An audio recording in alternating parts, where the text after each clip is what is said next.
Good morning 11th class. बेटा आज का टॉपिक है हमारा characteristics of D block element.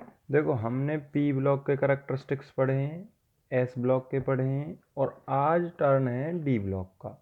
तो हमें कोई ज़्यादा दिक्कत होने वाली नहीं है क्योंकि सारे पॉइंट्स हमें क्लियर हो चुके हैं और अब हमें डी और एफ आज फिनिश करना है, दोनों के करेंगे बेटा आज।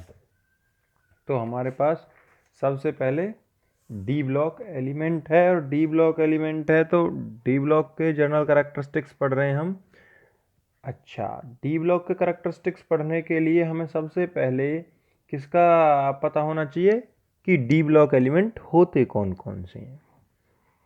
भाई डी ब्लॉक एलिमेंट की अगर हम बात करें तो बेटा D block element periodic table की भी अगर हम देखें तो पीरियोडिक टेबल में मिडिल पोर्शन में जो अरेंज रहते हैं, इस तरह से हमारी पीरियोडिक टेबल बनी हुई होती है। यहाँ इस तरह से ये जो हैं यहाँ 10th ग्रुप से, कहने के मतलब ये 10 ग्रुप होते हैं, इसमें इंक्लूड 3rd ग्रुप से और 12 ग्रुप तक टोटल हो जाते हैं। तीसरे ग्रुप से और 12वें ग्रुप तक टोटल कितने ग्रुप हो जाते हैं? 10।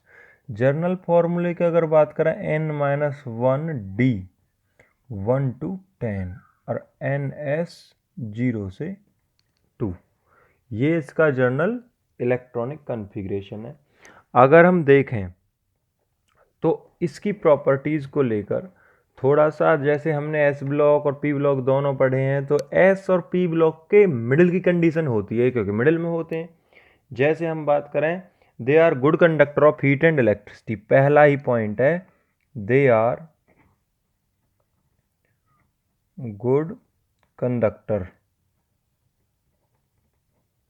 Of heat and electricity. Clear भाई, हीट और इलेक्ट्रिसिटी का गुड कंडक्टर है। दूसरा, they are hard, malleable, ductile, can be drawn into thin sheets और थिन वायर्स। मीन्स इनमें सारे के सारे करैक्टर मेटल्स वाले होते हैं। They are generally malleable, hard, ductile और malleable।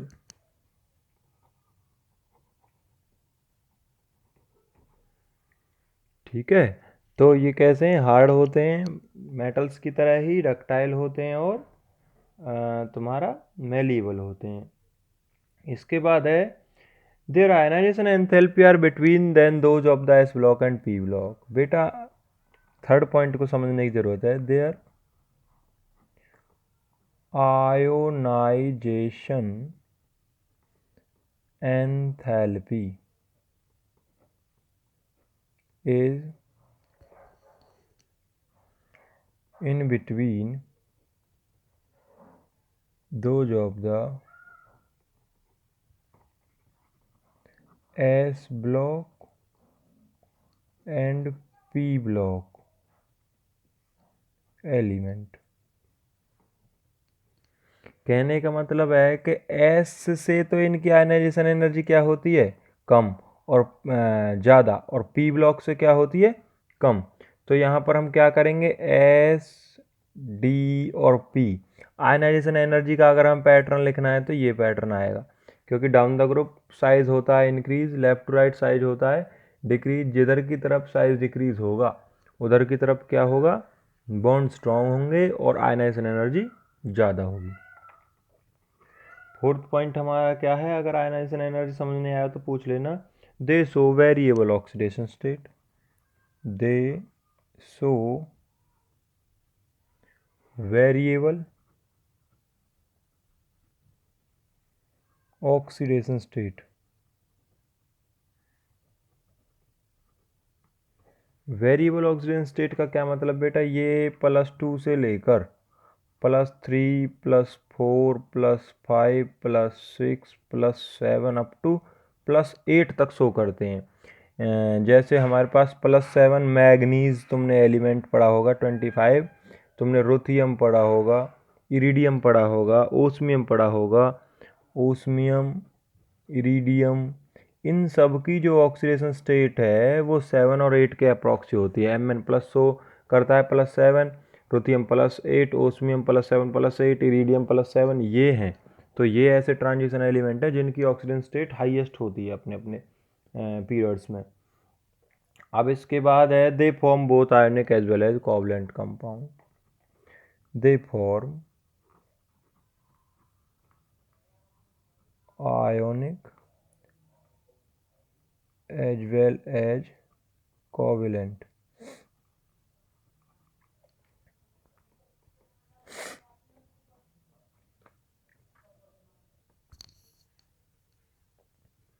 They form ionic as well as covalent compound. क्योंकि S ब्लॉक आयनिक बनाता है और P ब्लॉक कोवलेंट बनाता है, तो ये दोनों तरह के कंपाउंड बनाते हैं। They form colored complexes. They form colored complexes.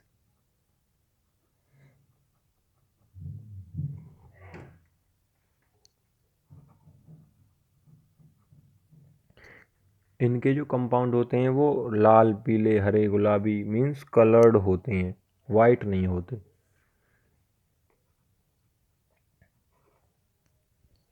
ये अगर हम देखें बेटा 6-7 पॉइंट हुआ है, दे आर पैरामैग्नेटिक।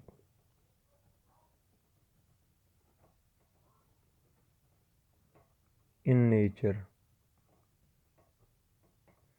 ये कैसे होते हैं? पैरामैग्नेटिक होते हैं नेचर में। पैरामैग्नेटिक का क्या मतलब बेटा? पैरामैग्नेटिक का मतलब है जो हमारे पास 5 ऑर्बिटल होते हैं डी में, जैसे ये 1 2 3 4, तो इनमें 10 इलेक्ट्रॉन भर सकते हैं मैक्सिमम। अब 1 2 3 4 5 तक भी अगर हम होंगे, अगर हम 5 तक फिल करें सभी में एक एक है। अगर अनपेयर्ड एक भी है ना तो वो पैरामैग्नेटिक प्रॉपर्टी होती है, अब भी पैरामैग्नेटिक अभी भी। लेकिन अगर मैं ये कर दूं तो ये डायमैग्नेटिक हो गया, मतलब 10 में से एक डायमैग्नेटिक होता है, तो नॉर्मली हम क्या कहेंगे? पैरामैग्नेटिक। जिंक, कैडमियम और मरकरी को छोड़कर जो ट्रांजिशन एलिमेंट होते हैं वो सारे के सारे कैटालिस्ट की तरह यूज करे जाते हैं। Most of the transition element acts as a catalyst। एक कैटालिस्ट की भूमिका निभाते हैं। कैटालिस्ट क्या होते हैं बेटा? These are those chemical substance which are used to increase the speed of reaction और rate of reaction without undergoing any change in itself. जैसे हमने एक 10th में रिएक्शन पढ़ी थी हाइड्रोजिनेशन, निकिल का यूज़ हुआ था ना उसमें, वनस्पति घी बनाने वाली में। तो ऐसे ही ये सारे के सारे जो transition element, D block element को ट्रांजिशन एलिमेंट कहते हैं हम, वो किस काम आते हैं? सारे के सारे वो सारे के सारे किस काम आते हैं बेटा? वो सारे के सारे इस काम आते हैं कि वो कैटलिस्ट की तरह काम करें। ये सारे नोट्स आपको राइट कर लेने हैं अपनी नोटबुक में। 9th पॉइंट क्या है? Most of the transition element form alloy. ऐसे लिख लो, दे फॉर्म अलॉय। अलॉय समझते बेटा? जैसे कार्बन में हमने आयरन मिला दिया तो क्या बन गया? स्टील। तो ये जो ट्रांजिशन एलिमेंट ही तो है आयरन, तो कार्बन के साथ मिलकर क्या बना रहा है? अलॉय। लास्ट पॉइंट है, लास्ट पॉइंट क्या है? Zinc, cadmium and mercury. Zinc, cadmium and mercury, जो अभी मैंने पिछले पॉइंट में बोला था, zinc, cadmium and mercury which have N-1 D10 NS2 configuration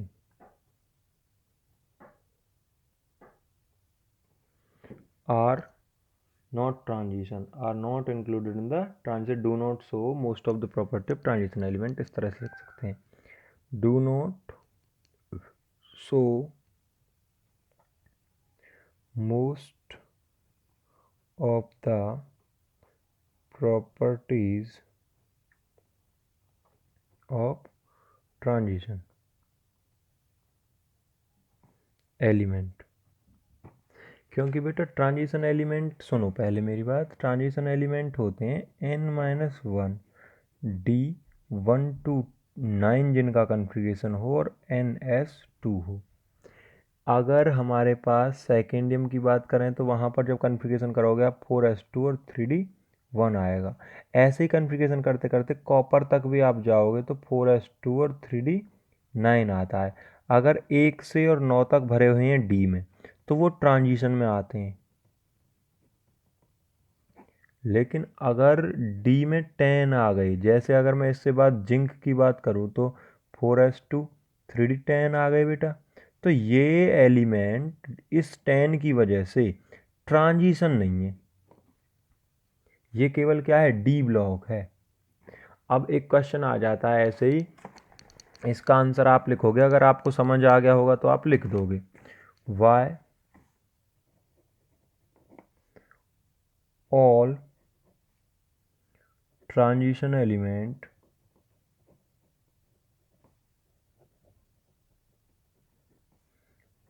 are D block element while all D block element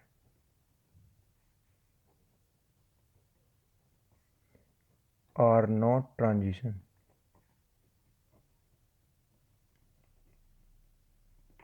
explain. ठीक है बेटा, यहाँ तक तुम्हें वर्कआउट करना है, तीनों हो गए, कल ऐप पढ़ लेंगे और ज़्यादा हो जाएगा, फिर और भी सब्जेक्टों का काम है बेटा। ये क्वेश्चन का आंसर प्लीज़ मुझे लिख के और अपनी कॉपी से सेंड करना मेरे पर्सनल नंबर पे, और अपनी कॉपी यहाँ तक पूरी कर लेनी है आप सभी को। 5-6 बच्चे प्रॉब्लम ले रहे हैं केवल, और कोई भी नहीं पूछ रहा है। बेटा ध्यान से सुनो, ये थोड़ा थोड़ा मैं इसलिए पढ़ा रहा हूँ क्योंकि आप लोग घर हो, घर पढ़ने का चलो मन नहीं करता, लेकिन टाइम भी तो कैसे स्पेंड करोगे। 20 मिनट की वीडियो हाईएस्ट होती है, उसे देख लिया करो बेटा, और उसमें से जो तुम्हें क्वेरीज लगे उन्हें पूछ लिया करो, और आपके भले की ही ये बात है। ठीक है बेटा, हम ज़्यादा कुछ नहीं कर सकते तो कम से कम वीडियो देखकर थोड़ा थोड़ा पढ़ तो सकते हैं, उसी चीज़ को अपनी बुक में पढ़ लिया करो, काम हो जाएगा। जब स्कूल लगेंगे तो एक बार और हो जाएगी, कोई बड़ी बात नहीं है, लेकिन समझ में तो आना चाहिए। ठीक है, थैंक यू।